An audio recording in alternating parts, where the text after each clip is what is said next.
I'm going to explain how to patch a hole in the wall, but I'm going to tell you what everyone else doesn't. So this is just an overview of the main topics and some of the more secrets of the trade.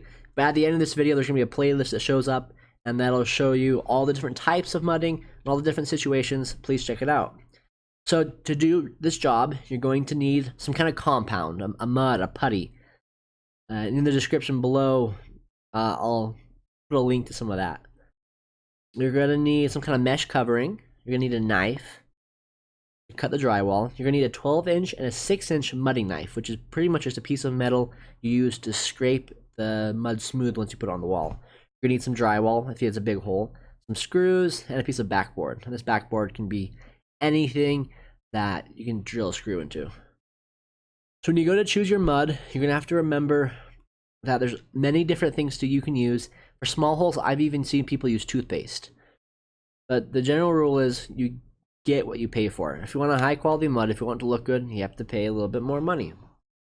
You can buy mud that's been pre-mixed, or you can buy a dry powder, all sorts of types of mud.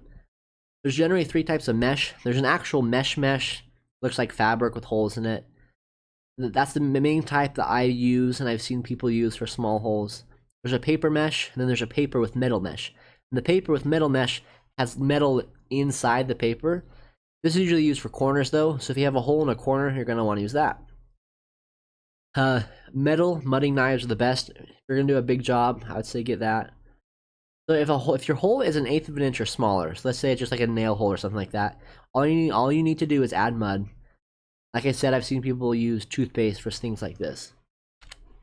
If the hole is 1/2 inch or smaller, what you're going to have to do is sand it down a little bit, add a little bit of mud, and then put mesh. The mesh covers the entire hole, and then you fill in between the mesh with mud. You let it dry, you sand it. You might need to put a sand coat on. You let that dry, you sand it, texture, and paint it.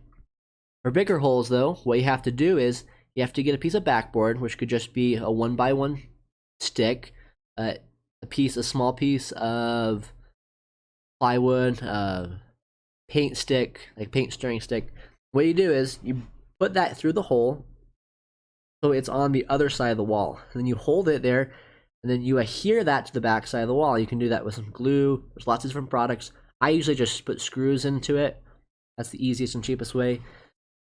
And then you get a piece of drywall and you stick it there over the hole and on top of that backboard. Now, a lot of professionals, what I've seen them do is they drill a hole out so there's a perfect circle where that hole is, or a square, and then they cut out a piece of drywall that same shape, they place it on there, and then they mud it just like you'd mud any other hole. I don't know why they do that. If you do know why, I would love it if you put it in the description. I find if you cut a hole out like that, and then you put a exactly circle piece of drywall on there, if you don't mud it just perfectly, it's easy to see afterwards because the human mind looks and seeks out shapes. However, if you just leave the same shape of the hole there, you spend a little more time whittling out a piece of drywall that fits the hole, and it's easy. It might take an extra minute. You put that piece of drywall there, you screw it into the backboard, and then you fill in all the gaps with mud. You put mesh on top of that, and then you put mud on top of that, let it dry, sand it, texture it, paint it. Easy. Last thing is it's easy. You can do it. I started when I was like 8. You can mud. You can do it. It's not easy, but you can do it.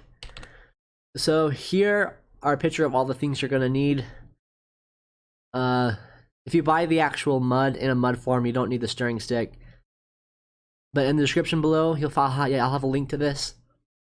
It is a link where if you click it, I do make money. I don't want to lie to you guys. You can do it. Good luck. And if you have any questions or comments, I'd love to hear about it in the comments below. Have a great day, guys.